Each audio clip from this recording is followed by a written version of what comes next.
Hello, welcome back to the podcast. My name is Rogan. You already knew that.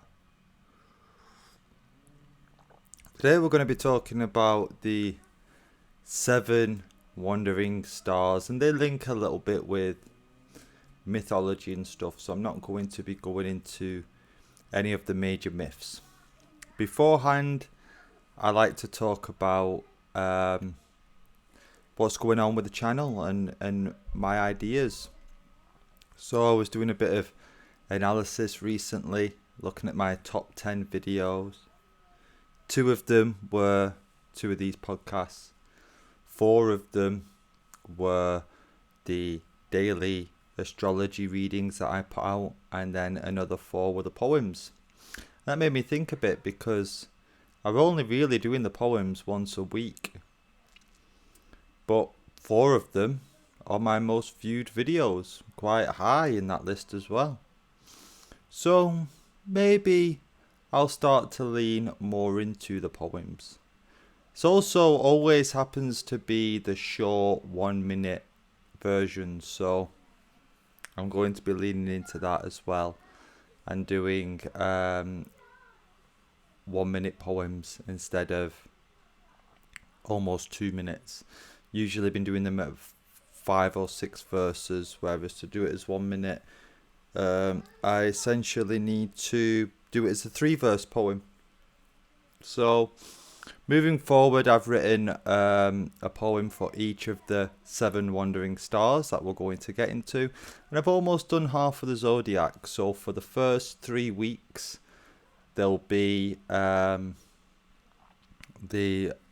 the wandering stars. It'll be mainly astrology, and then I'm hoping to break the myths down into 7 1-minute poems that connect.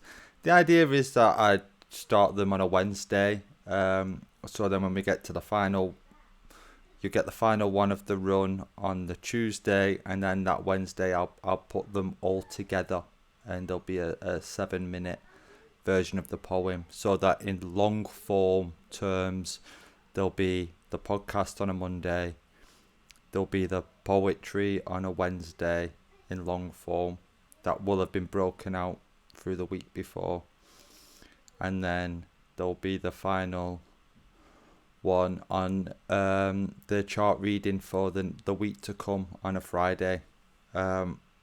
Struggling a bit with finding the time to get this content together.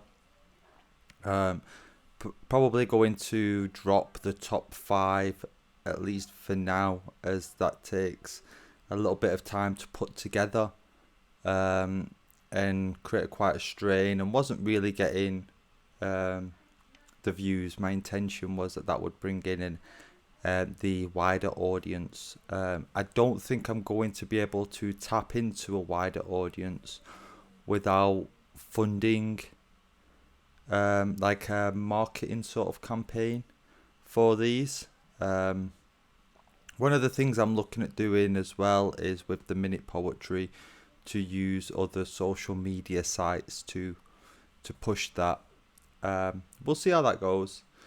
So maybe starting this Wednesday, although it may be the Wednesday after, because it's the time to get them to memory, to find a place to film them, to go out there, film them, come back and upload them. You know, it takes a lot more time than just the minute to record them.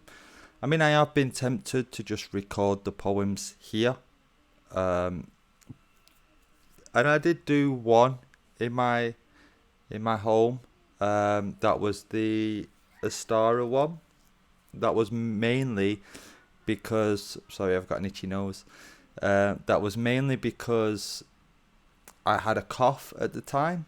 I was really struggling. So I just wanted to be indoors to do that, and make it easier for myself. Happened to be one of the most successful poems. But I don't want to do that so much. I will always try and do a poem that is unique to this show as well, like I have been doing. So I've obviously got one recorded for today that will play at the end of this poem, and then I've pretty much written my one for next week, and they will be more spiritual related, somewhat, self-help type poetry. Maybe I'll try and do a few with a bit of a truth, like I did with my opinion that the new year should start upon the equinox poem. And then use the one a day to, do the seven wandering stars, do the zodiac, and then approach mythology. Because mythology once was poetry in a way. Especially the Nordic myths, they are based on the Eddas, and the Eddas were poems that were written. The stories were done in poetry, which was song form in many ways. And I would like to lean into that. Obviously, I'm no singer, I'm no rapper, I'm not going to make music, but I would like to bring poetry back in some form, one way or another. So yeah, that's what's going on with the channel. It's going to start to lean more into the poetry side of things, and eventually get through the astrology so that we can talk about mythology. And this podcast will be whatever it will be. It's freeform, hence why the hair is down.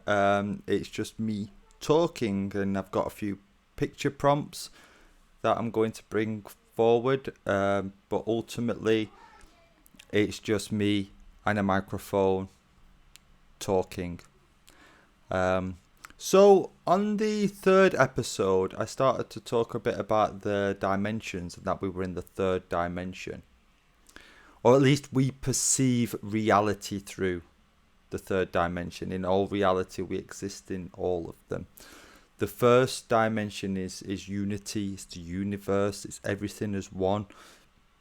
You could see that as God, you could see that as the universe, you could see that as all the atoms together that existed prior to the so-called Big Bang. I don't personally buy into the Big Bang so much, but some of you may, and it does fit with that. And then the everything combined eventually wants to experience, and in order to do that, it must create form.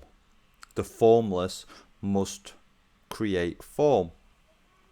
So now we can see this is the first day of creation.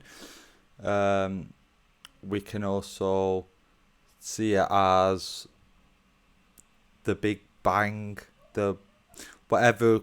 when the formless create form, that is essentially the second dimension. And then the third dimension is because you need a point to view it at. You need the present moment right here, right now. This is the third dimension, where we have a scrolling sort of moment that the past can be destroyed and the future is yet to be written.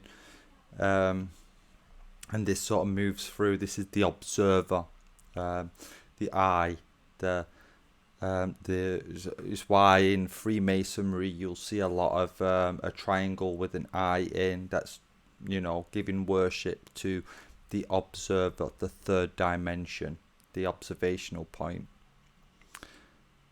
I should probably preface that by saying I am not, nor never will be, part of a secret society such as Freemasonry and the many factions that are around it. I'm not part of it. Do not promote it. Knowledge should be given, should not be hidden. So then, in order for us, with the first and second dimension, we establish opposites.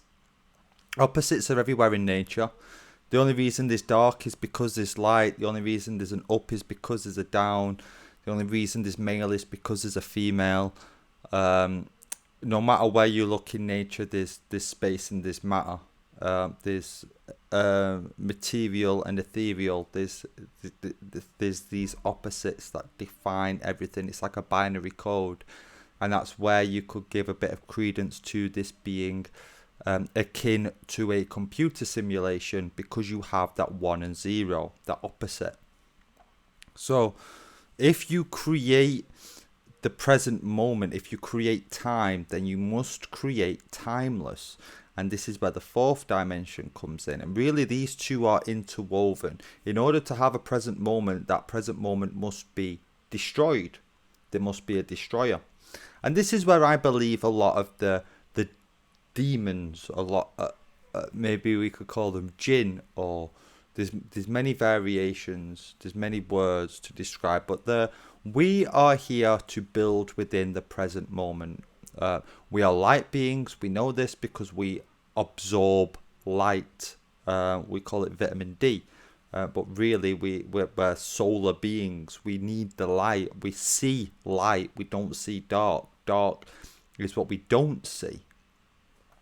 So in order for us to be here and to be the light beings, there must be dark beings. We've already established opposites, equal and opposite reaction.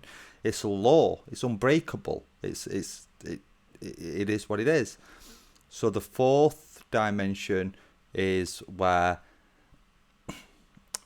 we have the destroyers. Now, it's easy to be afraid of the demons, but you don't really want to be, because they've got a job to do.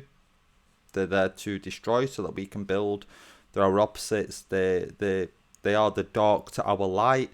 But they're not to be feared. To be feared gives them a power. It takes it from you. If anything, we want to be at peace with the fact that because they're able to destroy, we're able to build. So as long as they're doing their job, then we can do ours. When we stop doing our job, when we stop working for the light, when we stop building, we become quite destructive to ourselves. And this is where we get the term, the inner demons. Well, if you stop doing your job, then they'll stop doing theirs. And there'll be this sort of crossover that can be quite destructive in the light. So we need to continue to be the gardener. Continue to care and love and be the light. And then they will be the dark. And balance is set. When we stop doing our role is when our equal and opposite reactions will stop doing theirs, and there'll be this crossover that isn't healthy. So in order to experience within this realm, we must arrive with no knowledge. If we have the knowledge of everything, then we can't really experience. You can't fail, you can't fall, you can't learn.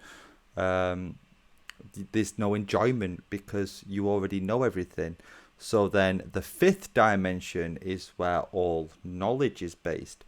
And this is where your spirit guides are. You can communicate with your guides.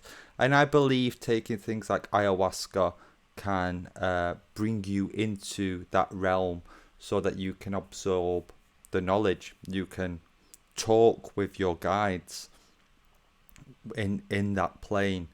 And then obviously you can bring them here by releasing the material, releasing the body and becoming the ethereal, becoming in a state of oneself. You can discuss with your guides. Now your guides are neither good nor bad. They are knowledge itself. They are everything. They know what is to come and what has been. Sometimes you need to walk the hard path in order to get to where you're going. And your guides may push you down that hard path, and in that case you may resent them and think that they are a negative force, but you need to go through the negative in order to reach the positive. The zodiac teaches us this. The way electrons move through a magnetism, the toroidal field, it has to go down in order to come back and reach equilibrium, the plane of inertia. Balance. You have to go down in order to rise. That is just the way things are. That's the point of it. That's the wave. And it's the wave that creates matter. It isn't matter that creates a wave. So these spirit guides, depending on your role here and your perception, you may not always see them as being purely positive to you. But I guarantee you they are. Even when they push you down the rough path, it's for a reason. Then that leads us to the sixth. What we're here to do is create. So we need the strokes of creation. And this is what you could, the sixth realm is what you could call Asgard, Mount Olympus, or heaven. You could call these the Aesir. You could call these the archangels. You could call them the Olympians or the gods. Obviously, there is the one, the first dimension. There is the creator, the all-seer. And then he has, within his realm of creation, 7 strokes. We could look at these as the 7 musical notes, A, B, C, D, E, F, G, the 7 colours. We could see these as the 7 diatomic elements. We worship them as 7 days in the week. Anything in nature will have 7 expressions, 7 key frequencies that we attune to. And these in the heavens manifest as the wandering stars, in my opinion. Yes, there are outer planets like Uranus and Pluto and Neptune, but they are not immediately accessible by the eye. You would need a device in order to see them. That makes them different in nature. And there'll come a time and I'll do a video on the outer planets, and also with Chiron, the North Node, and all these other points that can tell us a great deal of information. But for now, I want to look at the planets as they are, as they appear to us, because they align also with our 7 chakras. So let me bring forth the first one, Saturn. Saturn is the father. The Nordics called him Odin, Wotan, Wednes. There's many names for Odin, and he's the one here on the right with Unin and Munin, his 2 crows. On the left, he is Kronos, the father of the gods. Makes the word chronological. It comes from Kronos. It's time. It's sort of restriction. It's the limits. It is to have. It's the material order. And as a chakra is the root chakra. And I'll be going from the root chakra upwards because I like to ascend, not descend through the chakras. So the root is needed. You need to lay your roots in order to grow. But you don't really want to live there. You want them to be strong, to be firm, to be disciplined. Fear is what will bring you down and even below that chakra. So we want to know that the only thing worth fearing is fear itself. Has 4 petals to the chakra. 4 in astrology is a block.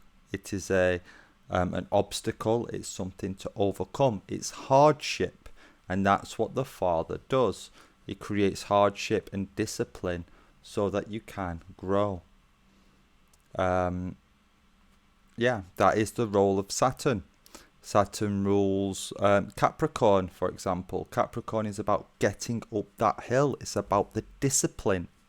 When Saturn comes around, we call it Saturn's return, and it's generally and that's the point where it comes to this same point in your birth, and that's generally quite a rough and difficult phase of life because it's to toughen you up. Saturn will not give you an easy ride. He is the father. He is to discipline you, to make you stronger. Okay, so that's Odin, the All Father. Obviously, in the Nordic myths, they follow more the Golden Age, where Saturn was the ruler, and the Greek myths, whilst mentioning the Golden Age, they follow more with Zeus as the ruler, the sun. And we'll get to Zeus for sure. So then we come to the sacral chakra, which is ruled by the moon. This is to feel. Now we have 6 petals, and 6 petals is a sextile. The each of these have a sin. Saturn's sin is wrath. Well, the moon's sin is lust, and we have to form the term sextile. So the sacral chakra is to feel, it's the gut, trust the mother, trust the gut. It covers for a lady, it covers where the womb is, and women are generally more attuned to the moon than the typical male. It's just the way it is. Women can feel and have a stronger sense of the gut instinct. Not always, though, just on a typical basis. To the left, we have a painting of Artemis. She is a one of the Greek goddesses who is a moon deity, and we can see the moon just behind her. The artist depiction here knows well that Artemis is a moon goddess. And funnily enough, with the Nordic myths, it's male, which is quite interesting and maybe tells us a lot more of the Nordic myths, or at least the Viking type of people, that they would see the moon as male. Now there are 2 brothers, Balder and Hodor. Balder is the sun, he's the shining one, and we'll get to him when we get to the sun. And then he has a twin brother who is blind, called Hodor. And Hodor is, the moon, the one to feel, because he cannot see. The moon is out in the darkness. And then at the top we have Hecate, which originates somewhat from the Greek mythology as well, and she's generally seen in 3 torches or 3 hounds. And here is the young maiden, the mother, and the old coon. And what this shows us is the 3 main phases of the moon: the waxing phase, the full moon, and then the waning phases of the moon. So we look at the moon in a nurturing sense. All MO words are related to the moon. So we have like mood, we have like emotion, and obviously we have mother. Now, obviously, Gaia is the grandmother, the earth that we're born in, and the heavens is just a way for us to understand as above, so below. It's a way of looking up so we can understand what's below. So if you want to consider Gaia as the mother, look at the moon as a godmotherly figure or a grandmother. So that then takes us to the solar plexus, the fight or flight, the butterflies in your belly. This is the wheel of the solar plexus turning. It's to act. It tells us whether to act or to not act. Mars is the tyrant. He's the male. He's the masculine in the heavens. The warmonger as Aries, which is on the far left, and then as Tia, the tyrant, on the right. There's a time to fight, and then there's a time to rest. And on those times to fight, you will definitely want Mars or Aries or Tia by your side. We now have 10 petals upon our what do you call it? Our chakra. Yeah. So Mars is also to pursue, to break down walls, to make changes, to it's where fear is diminished, where it is beaten. Yeah. So let's move on then to Mars's absolute opposite. The masculine becomes the feminine when we reach the heart chakra. On the left, we have Aphrodite, and on the right, we have Freya, the divine feminine, the beauty of the heavens. The heart is desire. I forgot to say with Mars, the sin was gluttony. Obviously, too much action, too much overconsumption will lead to an inability to act. Sorry, I'm being interrupted.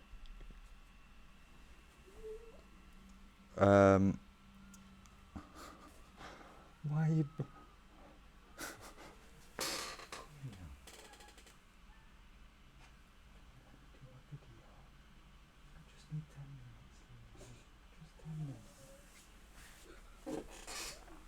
Sorry about that, guys. I'm not recorded on really an editing software, so I can't really cut anything out. I've just got to keep going.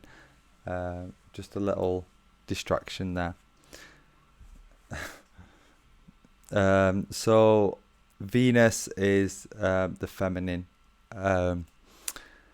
It's desire. It's sin is then envy. So desires should come from within, and when they come from the external material world, this creates envy. Is to look at somebody else and go, oh, I wish I had that. That's what I want.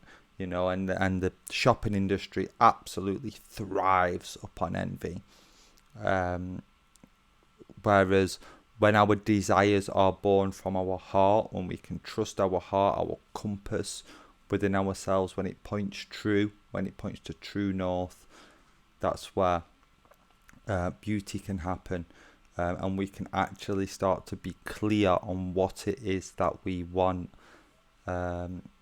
Venus is the color green, very earthly, rules Taurus, which is the most earth of the earth signs.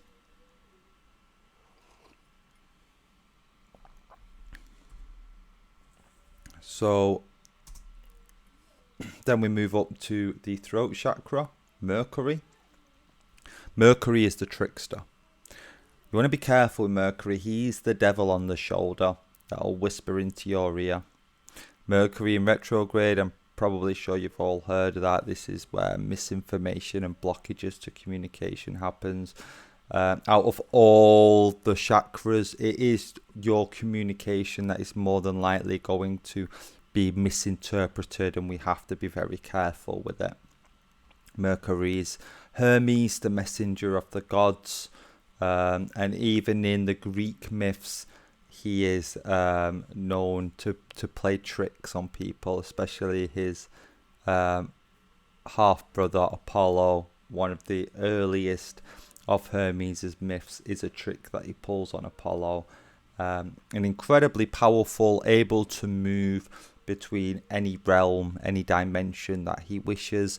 He has a lot of freedom, but he definitely is a trickster and one to be very aware of. He, as his orbit, as his transit, as his movement in the heavens, he dances around the sun.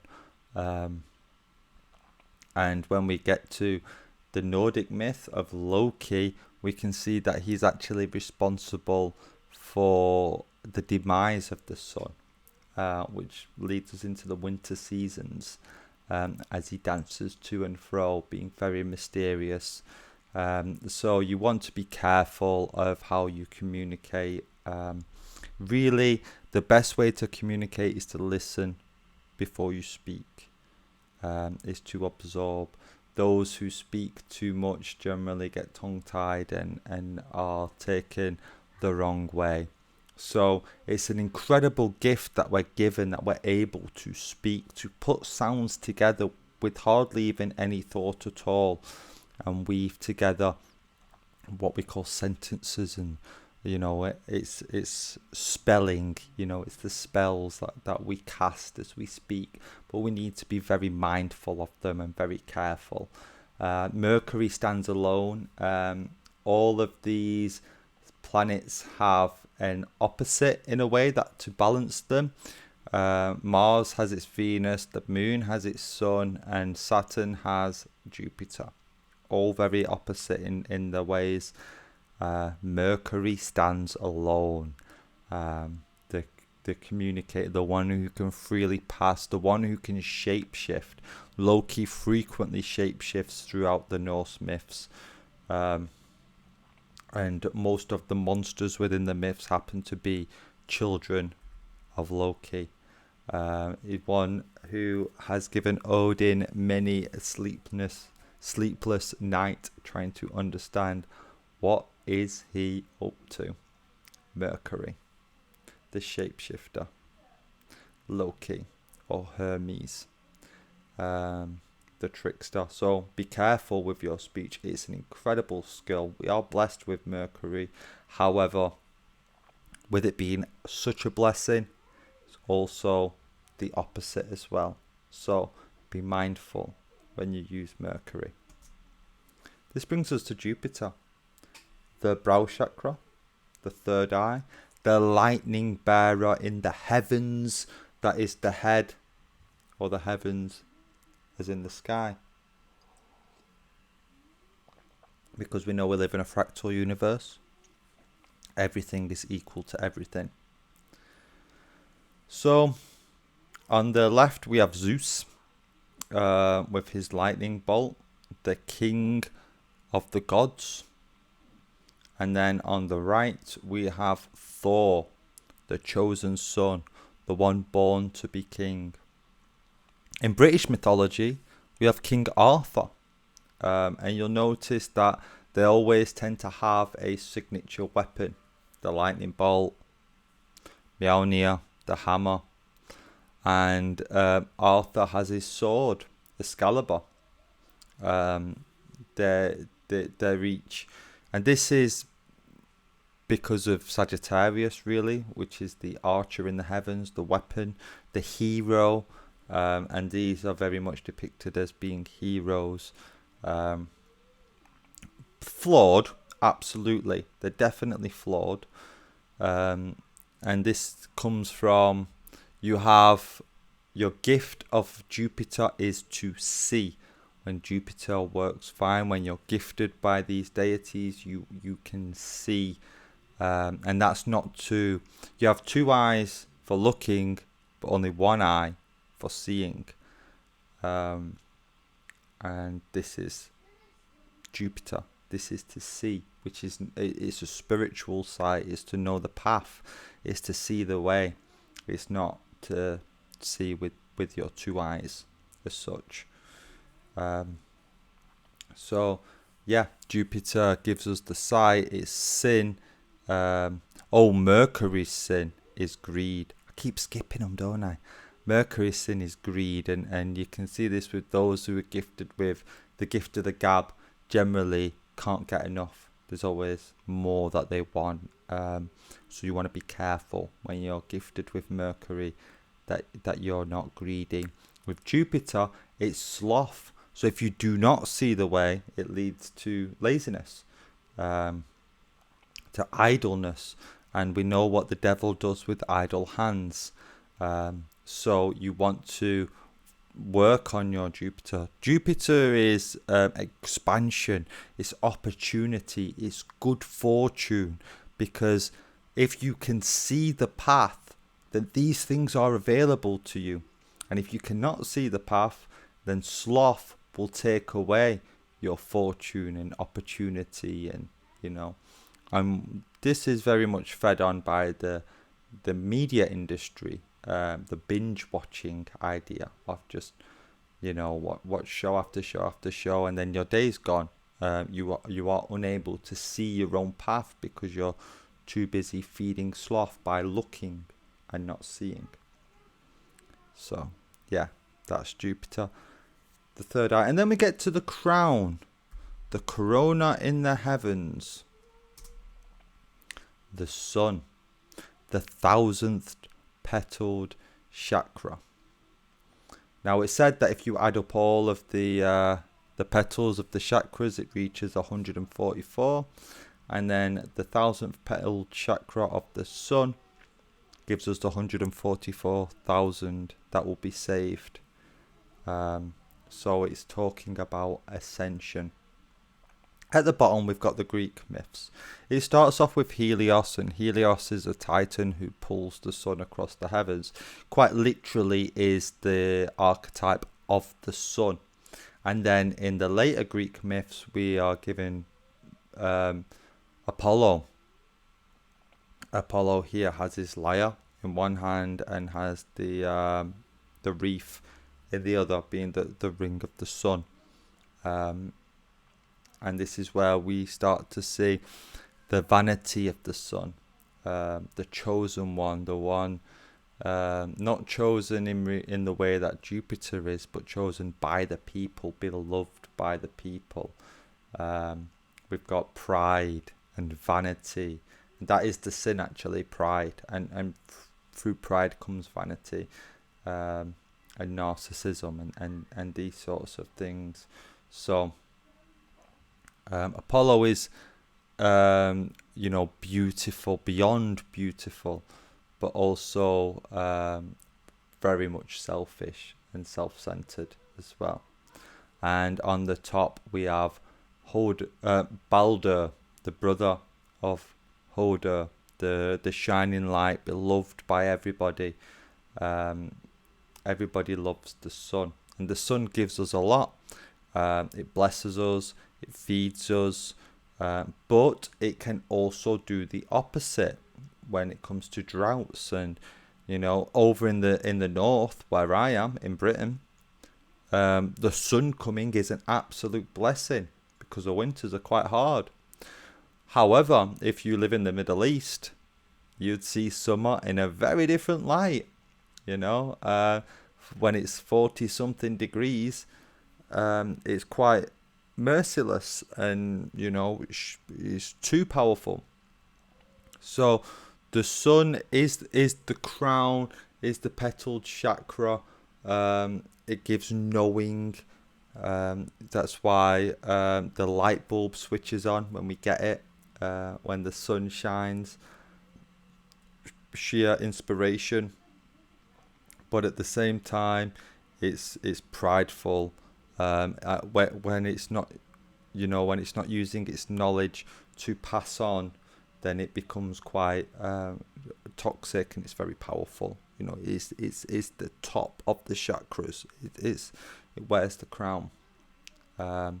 So you want to be aware that the sun can scorch, but the sun can also bless as well.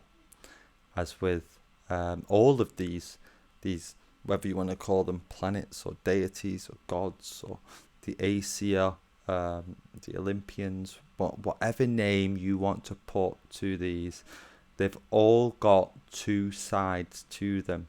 Everything has. That's part of the balance. That's part of everything. So have we, in a way. Some people will love you and some will not, and perhaps their perception of you has seen the other side.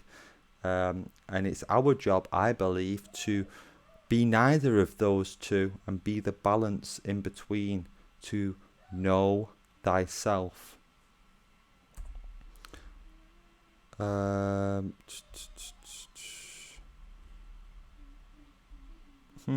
Okay.